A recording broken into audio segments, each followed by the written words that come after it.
ষষ্ঠ শ্রেণীর প্রিয় শিক্ষার্থীরা, তোমাদের অনুশীলনী 2.3-এর 54 পৃষ্ঠার উদাহরণ 20 নম্বর যে ঠিকাদারের অঙ্কটি রয়েছে, আজকের পর্বে আমি তোমাদের সাথে এই অঙ্কটি খুব সহজভাবে ব্যাখ্যা করে বিশ্লেষণ করব।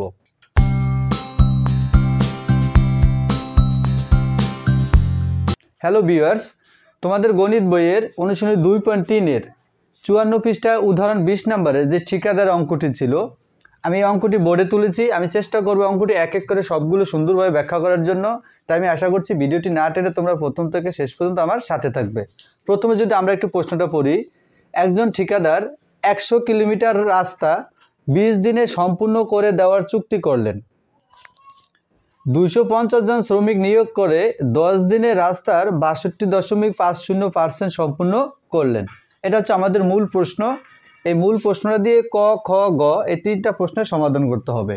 তো প্রথমে যদি আমরা ক নম্বর প্রশ্নটা পড়ি, প্রথম রাশি দ্বিতীয় রাশির 62.50 হলে দ্বিতীয় রাশি অনুপাত প্রথম রাশি সমান কত? দেখো তোমরা এখানে প্রশ্নটার ভিতরে যে অঙ্কটা আছে, এখানে 10 দিনে একটি রাস্তার 62.50% সম্পূর্ণ করেন। তাহলে অঙ্কটা কীভাবে শুরু করবে দেখো তোমরা, এখানে তোমরা লিখবে 62.50%। এই পার্সেন্ট কথাটির অর্থ কি? 100, হর 100। তাহলে এটাকে আমি ভগ্নাংশ রূপে সাজালাম। এই দেখো উপরে দিলাম 62.50, নিচে দিলাম 100। 100 কোথা থেকে আসলো? এই পার্সেন্ট চিহ্ন থেকে 100 আসলো। এখন দেখো এটা একটা দশমিক ভগ্নাংশ ভাগ, তো এই দশমিকটা আমরা এখন তুলে নিব। দশমিকটা কি করব? তুলে নিব। দশমিক তোলার নিয়ম কি দেখো, দশমিকের পরে কয় অঙ্ক? 2 অঙ্ক। উপরে দশমিক থাকলে তার জন্য নিচে দিতে হবে সংখ্যা, আর যদি নিচে দশমিক থাকে তার জন্য উপরে সংখ্যা বসাতে হবে। তাহলে দেখো এই দশমিকের জন্য একটা এক দিলাম, দশমিকের পরে 2টা অঙ্ক, 2টা শূন্য, তার মানে উপরে দশমিক দিকে নিচে আমার 100 বসছে নাকি? এই 100 আবার উপরের সাথে দিতে হবে। বুঝতে পারছি সবাই? এই দশমিক উঠানোর নিয়মটা বুঝতে পারছো?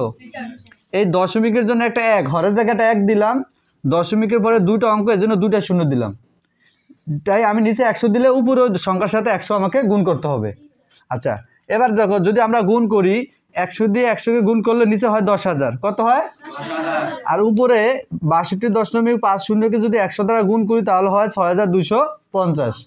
এই নিচে 1000, উপরে 6,250। এখন এটাকে আমরা কাটাকাটি করবো, মানে লঘিষ্ঠ রূপ করব। প্রথমে যদি আমরা 10 দিয়ে ভাগ করি, 10 1000-এর মধ্যে 10,000-এর ভিতরে গেছে 1000 বার, আবার 10 6,250-এর মধ্যে গেছে 625 বার। বুঝতে পারছো কাটাকাটিটা? 10 দিয়ে ভাগ করলাম, 10 10,000-এর ভিতরে যায় 1000 বার, 10 আবার 6,250-এর ভিতরে যায় 625 বার। এটা বুঝতে পারছি? এরপরে আবার দেখো কাটাকাটি করার পর এখান থেকে 1000, এখান থেকে 625, তাই 600, এই 1000-কে আবার আমরা যদি 25 দ্বারা ভাগ করি, তাহলে 1000-কে যদি আমরা 25 দ্বারা ভাগ করি তাহলে 25 1000-এর ভিতরে যায় 40 বার, আবার 25 625-এর মধ্যে যায় 25 বার। তাহলে থাকে আবার কত? 25, আর নিচে থাকে 40। আবার 5 দিয়ে ভাগ করলাম, 5 40-এর মধ্যে গেছে 8 বার, 5 আবার 25-এর মধ্যে গেছে 5 বার।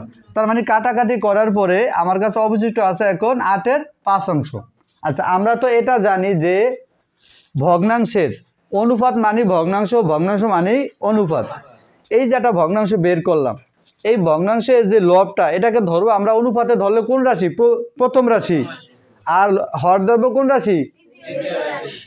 ভগ্নাংশের লব ধরতে হয় প্রথম রাশি, আর হর ধরতে হয় দ্বিতীয় রাশি। এখানে প্রথম রাশি কত? 5, এবং দ্বিতীয় রাশি কত? 8। এটা তো বুঝতে পারছো? তো আমাকে বের করতে হবে কি দেখো, দ্বিতীয় রাশি অনুপাত প্রথম রাশি। তাহলে দ্বিতীয় রাশিটা কোনটা? এই যে দেখো, এই যে প্রথম রাশি যদি 5, দ্বিতীয় রাশি কত? 8। তো আমাকে বের করতে হবে দ্বিতীয় রাশি অনুপাত প্রথম রাশি। তো আমি লিখলাম দ্বিতীয় রাশি অনুপাত প্রথম রাশি। তাহলে দ্বিতীয় রাশিটা হলো কত? 8, আর প্রথম রাশিটা হলো কত? 5। এটা আমি এখানে লিখে দিলাম। প্রিয় শিক্ষার্থীরা, আশা করছি ক নাম্বার সমাধানটা খুব সহজেই বুঝতে পেরেছ। প্রিয় শিক্ষার্থীরা, এরপর যদি আমরা খ নাম্বার প্রশ্নটা খেয়াল করি, খ নাম্বার প্রশ্নটা বলা হয়েছে যদি 100 জন শ্রমিক নিয়োগ করা হতো তাহলে 15 দিনে কত কিলোমিটার রাস্তা তৈরি করা যেত? দেখো মূল প্রশ্নে কিন্তু 250 জন শ্রমিক নিয়োগ করছে। কতজন শ্রমিক করছে? এই ঠিকাদার 100 কিলোমিটার রাস্তা 20 দিনে তৈরি করে দিবে, এরকম একটা চুক্তি করছে। কিন্তু 250 জন শ্রমিক নিয়োগ করে সে 10 দিনে রাস্তার 62.50% সম্পূর্ণ করলেন। আমাকে খ নাম্বার প্রশ্নে বের করতে হবে, যদি 250-এর জায়গায় 100 জন শ্রমিক নিয়োগ করা হয় তাহলে 15 দিনে কতটুকু কাজ করতে পারবে। প্রিয় শিক্ষার্থীরা, খ নাম্বার প্রশ্নটি করার আগে এখানে যে 62.50% আছে এই পার্সেন্টটা আমরা আগে তুলে নিব। তো আমরা কি লিখব, এখানে 62.50%-এর অর্থ হলো 100 এর মধ্যে 62.50%। 100 আসলে কোথা থেকে, এই যে পার্সেন্ট চিহ্ন থেকে। তাহলে 1 এর মধ্যে কত আর 100 এর মধ্যে কত। এখন আমরা যদি 100 দিয়ে 100 কাটাকাটি করি তাহলে থাকে 62.50 কিলোমিটার। এখানে ছিল পার্সেন্ট, এই পার্সেন্টকে আমি কিলোমিটার করে নিলাম। এখন কিন্তু এটা পার্সেন্টে নেই, এটা মোট পথ হলো, যে কাজটা করছে সেই কাজটা হলো 62.50 কিলোমিটার। কথা কি বুঝতে পারছে সবাই? আমাকে বের করতে হবে 100 জন শ্রমিকে 15 দিনে কতটুকু রাস্তা তৈরি করতে পারবে, সেটাই বের করতে হবে, তাই না? আচ্ছা, খেয়াল কর তাহলে, 250 জন শ্রমিক 10 দিনে সম্পূর্ণ করে 62.50 কিলোমিটার রাস্তা। এটা কিন্তু প্রশ্নে দেওয়া আছে না নাই? তাহলে আমাকে বের করতে হবে 100 জন শ্রমিক 15 দিনে কতদিন কাজ করতে পারে, নাকি? আমাদেরকে বের করতে হবে 100 জন শ্রমিক 15 দিনে কতটুকু কাজ করে। তাহলে 100 জন এটা বের করতে হলে আগে একজন এটা বের করতে হবে। এটুকু বুঝতে পারছো সবাই? তাহলে একজন শ্রমিক 10 দিনে সম্পূর্ণ করে আরও কম। কথা কি বুঝছো? দিন একই থাকবে। এখানে 250 জন শ্রমিক 10 দিন কাজ করে 62.50 কিলোমিটার রাস্তা। তাহলে একজন শ্রমিক আরও কাজ বেশি করবে না কম করবে? 250 জন শ্রমিক যেই কাজটা করে একজন শ্রমিকই আরও কাজ বেশি করবে না কম করবে? কম করবে। কম করলে কি হয়? ভাগ হয়। এই জন্য 250টা আমরা নিচে দিলাম, কারণ নিচে দিলে ভাগ আর উপরে দিলে কি হয়? গুণ হয়ে যায়। এটা বুঝতে পারছি সবাই? এখন দেখো, একজন শ্রমিক একদিনে কাজ করতে পারে আরও কম না? তাহলে কম হলে কি ভাগ হবে। এজন্য এই 10টা গিয়ে এই নিচে যে গুণ হবে, এই 10টা যদি উপরে যদি দাও তাহলে কি বেড়ে যাবে। কিন্তু একজন শ্রমিক তো কাজ করে আরও কম সময়, তো কম হলে কি হয়? ভাগ হয়। এজন্য এই 10টা গিয়ে নিচে বসবে। এখন আমাদের বের করতে হবে, সুতরাং 100 জন শ্রমিক 15 দিনে কাজ করে আরও বেশি হলে কি হয়? গুণ হয়। তাহলে এই 100 কোথায় বসবে? উপরে বসবে। 15 কোথায় বসবে? উপরে বসবে। কেন উপরে বসবে? কারণ উপরে বসলে গুণ হয় আর দাগের নিচে বসলে ভাগ হয়। কিন্তু 100 জন শ্রমিক তো বেশি আর 15 দিন তো বেশি, এজন্য এটা গুণ আকারে বসবে দাগের উপরে। এখন দেখো, এই যে 62.50 গুণ 15 গুণ 100, উপরে সবগুলো সংখ্যাকে যদি আমি গুণ করি তাহলে আমার হয় 93,750, আর নিচের 250কে যদি আমরা 10 দ্বারা গুণ করি তাহলে হয় 2,500, নাকি? এখন এটা তো ভাগাকার আছে, 2,500 দিয়ে যদি আমরা 93,750কে ভাগ করি তাহলে হয় 37.50 কিলোমিটার। তাহলে এটা কয়জন শ্রমিক এটা বেরোলো বলো দেখি? 100 জন শ্রমিক। কয় দিনের? 15 দিনের। আমাকে বের করতে বলা হয়েছে যদি 100 জন শ্রমিক নিয়োগ করা হতো তাহলে 15 দিনে কত কিলোমিটার রাস্তা তৈরি করা যেত। তাহলে 100 জন শ্রমিক 15 দিনে কাজ করতে পারবে কতটুকু? 37.50 কিলোমিটার। প্রিয় শিক্ষার্থীরা, এই হচ্ছে আমার খ নাম্বার প্রশ্নের সমাধান। প্রিয় শিক্ষার্থীরা, এরপর যদি আমরা গ নাম্বার প্রশ্নটা খেয়াল করি, দেখাও যে কাজটি নির্দিষ্ট সময়ের 4 দিন আগেই সম্পূর্ণ হবে। এই অঙ্কটা করার জন্য আগে আমাদেরকে মূল প্রশ্নটা আবার পড়তে হবে, ঠিক আছে? দেখো, এখানে একজন ঠিকাদার 100 কিলোমিটার রাস্তা 20 দিনে সম্পূর্ণ করে দেওয়ার চুক্তি করলেন। মানে 100 কিলোমিটার রাস্তা সম্পূর্ণ করবো কয় দিনে? 20 দিনে। 250 জন শ্রমিক নিয়োগ করে 10 দিনে রাস্তার 62.50% সম্পূর্ণ করলেন। 20 দিনে চুক্তি করছে, সেখানে 10 দিনে তিনি 62.50% কাজ কমপ্লিট করে ফেলছে। এটা বুঝতে পারছি সবাই? এখন দেখো, তাহলে এখানে কি দিন বাকি থাকে না? কাজ করবো কয় দিন? 20 দিন। কিন্তু সে কাজ করছে কয় দিন? 10 দিন। আচ্ছা, কাজও তো বাকি থাকবে। তাহলে মোট রাস্তাটা কত কিলোমিটার? দেখো একটু খেয়াল করো, খ হতে পাই 100 কিলোমিটার এর 62.50% সমান 62.50 কিলোমিটার। এখানে মোট যেই পথটা কাজ করছে, যেই কাজটুক সে করছে 62.50%, এই পার্সেন্টকে আমাকে কিলোমিটার করে নিতে হয়েছে। সেটা আমি খ নম্বর অঙ্কে দেখাইছি।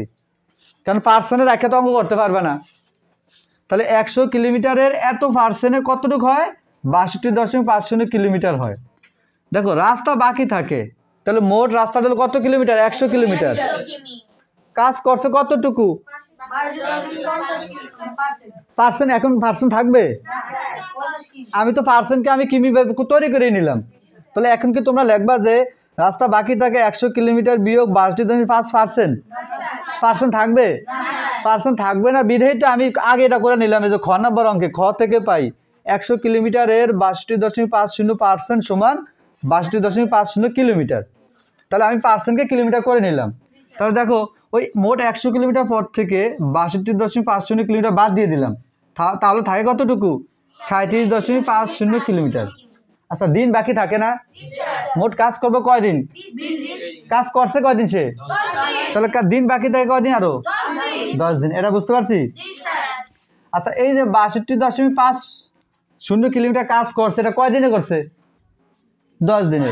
তাই আমরা লিখতে পারি না যে 250 জন শ্রমিক 62.50 কিলোমিটার রাস্তা তৈরি করে 10 দিনে? সুতরাং ওই একই শ্রমিক থাকবে, 250 জন শ্রমিক একদিনে রাস্তা তৈরি করবে আরো বেশি না কম? একদিনে করবে আরো কম। কম হলে কি ভাগ হয়? তাহলে ভাগ হলে আমরা এই 10টা উপরে থাকবে আর এইটা গিয়ে নিচে বসবে। ঠিক আছে? লোক কিন্তু ওই 250ই থাকবে। তাহলে 250 জন শ্রমিক, কাজ বাকি থাকে কতটুকু? আর 37.50 কিলোমিটার। তাহলে 37.50 কিলোমিটার কাজ করতে আরো বেশি সময় লাগবে। বেশি হলে কি করতে হয়? গুণ করতে হয়। তাহলে আমি দেখো আগে এটা উঠাইবা, এই যে 62.50/10 উঠাইছি। এবার এই 37.50 যে উপরটার সাথে গুণ হয়ে গেছে। ঠিক আছে? আচ্ছা, এবার আসো 10-এর লাগে 37.50 গুণ করলে হয় 375। কত হয়? আর নিচে 62.50 অবশিষ্ট রয়ে গেছে। এখন এই যে নিচে হর আছে, হরের পরে 62.50 দশমিক আছে, দশমিকটা তুলতে হবে। এই দশমিক তোলার নিয়ম হচ্ছে নিচে দশমিক থাকলে এই উপরে আমরা 1 দিয়ে দশমিকের পরে যেই কটা অঙ্ক ততটা শূন্য দিব। যেমন দেখো নিচে দশমিক আছে, আমরা উপরে একটা 1 দিয়া দশমিকের পর 2 অঙ্ক 2টা শূন্য। নিচে থাকলে উপরে দিবা দশমিকের জন্য সংখ্যা, আর উপরে দশমিক থাকলে নিচে সংখ্যা দিবা, বিপরীতটা। আচ্ছা, তাহলে যেহেতু তুমি উপরেও দিছো, তাহলে ওই সংখ্যাটা আবার একইভাবে নিচেও দিতে হবে। তার মানে উপরে 100 হইলে নিচে 100 দিতে হবে। এখন এই 375কে 100 দ্বারা গুণ করলে হয় 37,500, আর 62.50কে 100 দ্বারা গুণ করলে হয় 6,250। কথা বুঝতে পারছি? এখন 6,250 দিয়ে যদি আমরা 37,500কে ভাগ করি তাহলে হয় 6 দিন। কয় দিন? 6 দিন। এবার আসো, আমার দিন বাকি আছে কয় দিন? 10 দিন। তাহলে আমাকে বলছে কি যে কাজটি নির্দিষ্ট সময়ের 4 দিন আগেই সম্পূর্ণ করা হবে। তাহলে 10-এর থেকে যদি 6 যদি বাদ দিয়ে দেই, তাহলে আমার 4 বের হয়েছে। তাহলে আমার এটা কি দেখানো হয়েছে, প্রমাণ করা হয়েছে? প্রিয় শিক্ষার্থীরা, আশা করছি সবাই খুব ভালোভাবে বুঝতে পেরেছো। যদি আমার ক্লাসগুলো তোমাদের ভালো লাগে তাহলে অবশ্যই সবাই লাইক, কমেন্ট, শেয়ার এবং সাবস্ক্রাইব করে আমার চ্যানেলটির সাথে থাকবে। ধন্যবাদ সবাইকে।